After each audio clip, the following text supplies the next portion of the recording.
অপূর্ব সুন্দর একজন মহামানবের কথা আছে, ইউসুফ আলাইহিস সালাম।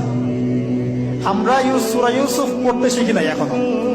আমরা সবাই মনে করি সূরা ইউসুফ মানে হচ্ছে ইউসুফ জুলাইখার প্রেম কাহিনী, আমরা এটাই মনে করি। সূরা ইউসুফকে আল্লাহ পাক সবচেয়ে শ্রেষ্ঠ উপন্যাস বলেছেন, আহসানুল কসাস। একটু গভীরভাবে পড়ে দেখবেন অর্থগুলো।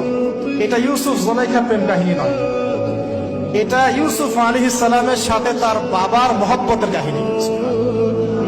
এটা পিতা আর সন্তানের মহব্বতের কাহিনী। এত মহব্বত যে সন্তান 20 বছর আগে হারিয়ে গেছে, যে সন্তান কূপ থেকে রাজপ্রাসাদে, রাজপ্রাসাদ থেকে জেলখানায়, জেলখানা থেকে আবার মিশরের গভর্নমেন্ট মানে পলিটিক্যাল পাওয়ার এসেছেন। বাবা কিন্তু এটা জানেন না, কিন্তু সন্তান যখন একটা জামা পাঠিয়ে দিচ্ছে, জামা, এই কমিজটা নিয়ে যাও, আমার বাবার চোখে দিও, বাবা দৃষ্টি ফিরে পাবে।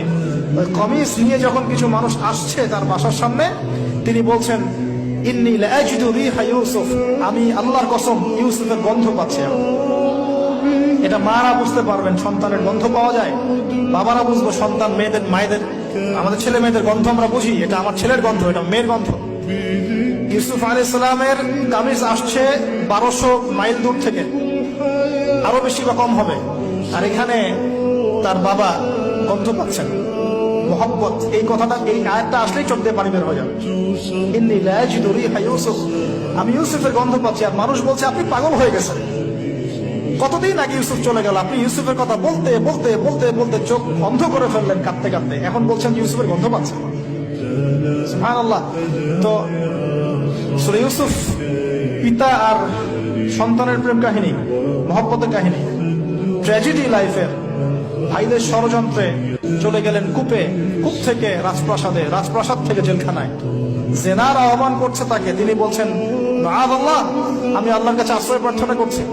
এখানে আমরা সূরা ইউসুফ পড়তে গিয়ে ইউসুফ আলাইহিস সালামের বাহ্যিক সৌন্দর্য নিয়ে কথা বলি, তার চরিত্র, তার বাহ্যিক সৌন্দর্য অনেক বেশি সুন্দর।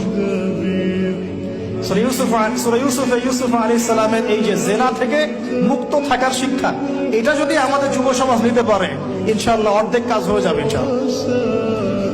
কত পার্সেন্ট যুবক আছে বলেন দেখি, একটু অনেস্টলি বলেন, সূরা ইউসুফ আলাইহিস সালামের মতো এরকম তাকওয়া, পরহেজগারিতা, জেনা মুক্ত জীবন যেমন করতে পারে।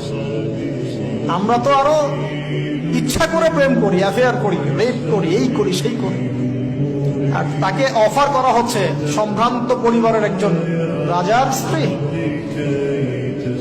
ক্বালাত হাইতা লাক ক্বালা মাআযাল্লাহ। তাহলে এই মহামানব জীবন থেকে শিক্ষা আছে। আরেকটা বিষয় আছে, রুইয়াল হক, এখানে সত্য স্বপ্নের কথা আছে। তাই যারা বেশি পরহেজগার হবেন, আপনারা কিন্তু সত্য স্বপ্ন দেখবেন এবং স্বপ্নের সত্যতা ডিনাই করবেন না। শেষ জামানায় মুমিনের স্বপ্ন বেশি বেশি সত্য হবে। যদি সত্য স্বপ্ন দেখেন, ভালো স্বপ্ন দেখেন, প্রিয়জন, কোন প্রিয় মানুষকে বলবেন। যদি দুঃস্বপ্ন দেখেন, খারাপ স্বপ্ন দেখেন, কাউকে বলতে যাবেন। এখানে পড়লে আপনি দেখবেন কাফেরের স্বপ্ন সত্যি হয়েছে। আরেকটা স্ট্র্যাটেজি আছে সূরা ইউসুফের, এর আগে একটা লেকচারে বলেছিলাম।